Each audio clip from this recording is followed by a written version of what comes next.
اللہ نے ہر دور میں اپنے خاص بندوں کو منتخب کیا تاکہ وہ انسانوں میں امن، سلامتی اور محبت پیدا کر سکیں۔ تو ویسے ہی سمندر کے بادشاہ، لہروں کے شہنشاہ، پیروں کے پیر، حاجیوں کے حاجی حضرت پیر حاجی علی کو بھی اللہ نے اپنی رحمت کے خزانے میں سے چن کے یہ حکم دیا کہ وہ ہندوستان کی سرزمین پہ ذات، مذہب اور دھرم سے آگے جا کر انسانیت کا پیغام پھیلائیں، انسان کو انسان سے پیار کرنا سکھائیں۔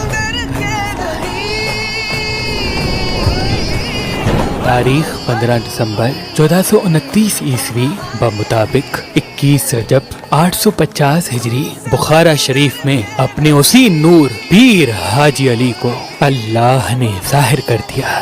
آپ کا شجرہ نسب تاریخ نے اپنے دامن میں کچھ یوں رکھا ہے: امام علی، ان کے فرزند امام حسین، ان کے فرزند امام علی زین العابدین، ان کے فرزند امام محمد باقر، ان کے فرزند امام جعفر صادق، ان کے فرزند حضرت اسماعیل، ان کے فرزند محمد، ان کے فرزند اسماعیل ثانی، ان کے فرزند محمد منصور، ان کے فرزند سید غالب، ان کے فرزند حضرت منتظر باللہ، ان کے فرزند حضرت احمد ہادی، ان کے فرزند سید ہادی، ان کے فرزند حسین نور، ان کے فرزند علی سلام، ان کے فرزند سید غالب، ان کے فرزند کبیر الدین، ان کے فرزند علی حسین، ان کے فرزند حضرت کبیر الدین ثانی، اور ان کے 2 فرزند ہوئے، ایک بڑا بیٹا جن کا نام محمد اور دوسرا چھوٹا بیٹا جن کا نام علی، جس کو آج بھی زمانہ سمندر کا بادشاہ، لہروں کا شہنشاہ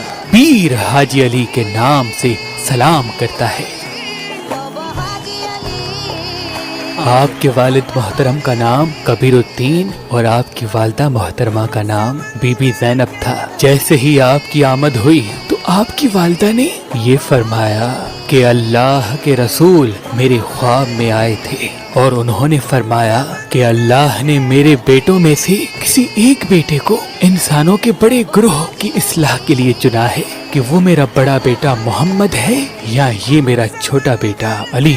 آپ نے ابتدائی تعلیم اپنے بابا کبیر الدین اور اپنی والدہ بی بی زینب سے لینا شروع کر دی۔ آپ کی والدہ محترمہ بار بار اللہ کے رسول کے خواب کا ذکر کر کے اپنے بچوں کو بتاتی کہ اے محمد، اے علی، تم دونوں میں سے ایک کو اللہ کے رسول نے چنا ہے۔ یاد رکھنا، صحیح اور غلط میں صرف ایک فرق ہے، جس چیز میں نفرت کا پیغام ہے وہ غلط ہے، جس چیز میں محبت کا پیغام ہے، امن کا پیغام ہے، وہ صحیح ہے۔ بس یوں آپ زمانہ بلوغیت کی طرف بڑھنے لگے۔ آپ کی عمر مبارک 22 سال تک پہنچی تو آپ کے بابا حضرت کبیر الدین دار الفنا سے دار البقا کی طرف کوچ کر گئے۔ آپ کے بابا کی رحلت کے بعد آپ کی والدہ محترمہ بار بار اللہ کے رسول کے اس خواب کو یاد کرتی اور اپنے بچوں سے یہ کہتی کہ اے میرے شہزادو، میں یہ چاہتی ہوں کہ اپنی زندگی میں اس خواب کی تعبیر دیکھ لوں جو اللہ کے رسول نے مجھے دکھایا تھا۔ آپ سارا دن اللہ کی عبادت کیا کرتے تھے، تو ویسے ہی آپ اللہ کی عبادت میں مصروف تھے کہ آپ نے دیکھا زور زور سے کوئی عورت رو رہی ہے۔ آپ جیسے ہی اپنے مبارک قدم لیے باہر گئے تو ایک عورت کو دیکھا جو رو رو کے کہتی ہے، اے اللہ کے ولی، میری مدد کریں، میرے ہاتھوں میں تیل تھا جو زمین پہ گر گیا، اب نہ ہی میرے پاس اتنے پیسے ہیں کہ میں دوسرا تیل لے سکوں اور نہ ہی اتنی ہمت کہ جا کے اپنے میاں کے تانے سن سکوں۔ بس جیسے ہی آپ نے اس عورت کی پریشانی کو دیکھا، زمین کے پاس آئے اور اپنے ہاتھ کو زمین پہ رکھ کے جسے ہی نچوڑا تو زمین سارا تیل اگل کے باہر نکالنے لگی۔ اللہ کے ولی پیر حاجی علی نے فرمایا، اے عورت، اپنا تیل واپس لے اور خوش ہو کے اللہ کا شکر کر۔ اور یوں بخارا میں آپ کی شہرت دن بدن بڑھنے لگی۔ اتنی دیر میں آپ کی والدہ محترمہ کے پاس یہ خبر پہنچی کہ ہندوستان کی زمین پہ لوگ مذہب، دھرم کے نام پہ ایک دوسرے سے نفرت کرتے ہیں۔ آپ کی والدہ محترمہ نے سکون پایا اور سمجھ گئی کہ کہ اللہ کے رسول کی اسی خواب کی تعبیر پوری ہونے والی ہے۔ آپ نے اپنے دونوں شہزادوں کو کہا کہ جاؤ ہندوستان کی سرزمین پہ لوگوں کی اصلاح میں اپنے آپ کو مصروف کر دو۔ بس دونوں شہزادے ہندوستان کی زمین پہ قدم رکھ کے لوگوں کی اصلاح کرنے میں مصروف ہو گئے، اور ہندوستان کے لوگ جیسے کہ آپ بخارا سے ہجرت کر کے آئے تھے تو بخاری سید کہنے لگے۔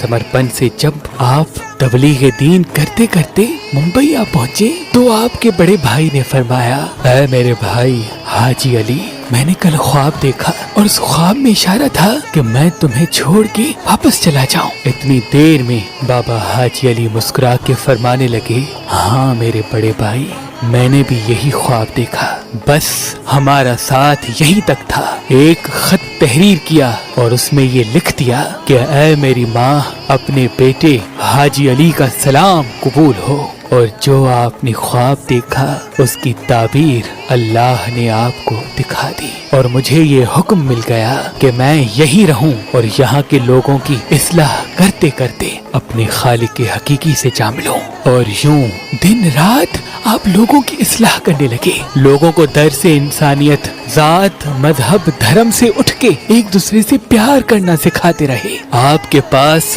صرف انسان نہیں بلکہ جنات اور دوسری مخلوقات بھی آیا کرتی تھی۔ آپ نے اپنا مسکن سمندر کے ساتھ کچھ پتھر رکھے ہوتے تھے، بعض مرتبہ وہاں کے اکیلے بیٹھ جاتے تھے، اور جنات اور سمندر کی مچھلیاں آپ کے قدم مبارک چومتی رہتی تھی۔ آپ نے اپنے وقت کو کچھ اس طرح سے رکھا تھا کہ کچھ وقت آپ خشکی پہ آ کے انسانوں کی اصلاح کرتے تھے تو کچھ وقت آپ اس سمندر میں جہاں آج آپ کی مزار مبارک ہے وہاں تنہا بیٹھ کے سمندر کی مخلوقات اور جنات کو درس اخلاق سکھاتے تھے۔ بعض مرتبہ جب 2-2 4-4 دن گزر جاتے تھے تو آپ کے چاہنے والے، آپ کے مرید بڑی مشکلات سے اس سمندر کے بیچ میں جہاں آپ کی مزار ہے اس وقت صرف کچھ پتھر موجود ہوتے تھے، آ کے آپ کی زیارت کرتے تھے اور آپ سے فیض لیتے تھے، اور یوں رفتہ رفتہ آپ کا نام ہندوستان کی زمین پہ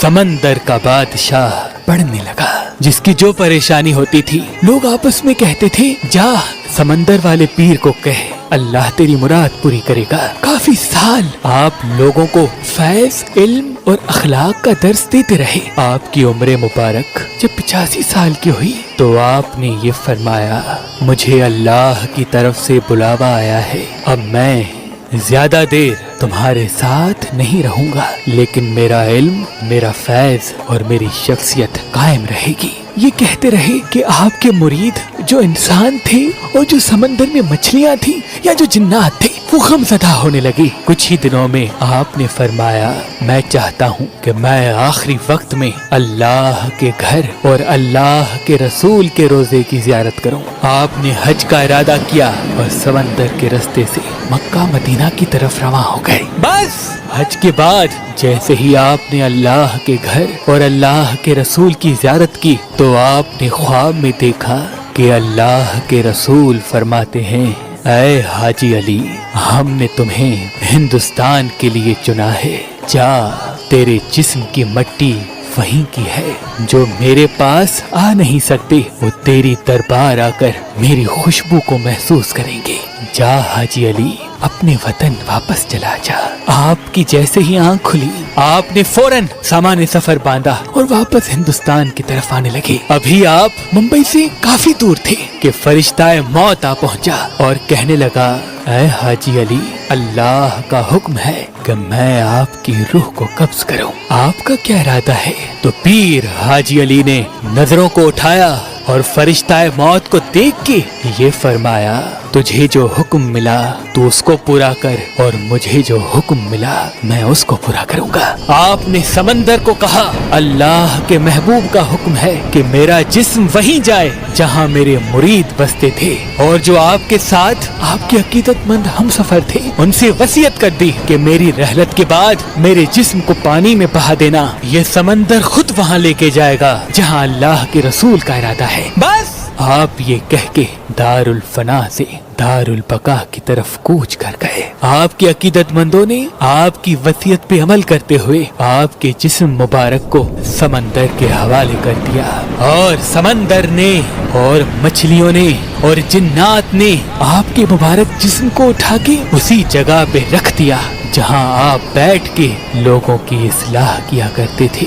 آپ کے عقیدت مند وہاں آپ کی یاد میں روتے رہے کہ اتنی دیر میں انہوں نے دیکھا کہ آپ کے جسم مبارک کو سمندر اپنے کندھوں پہ اٹھا کے ان کی طرف لے کے آ رہا ہے۔ بس وہ قریب گئے اور دیکھا آپ کے قدم چومے اور آپ کو اسی جگہ تدفین کر دیا جہاں آج آپ کا روزہ مبارک ہے۔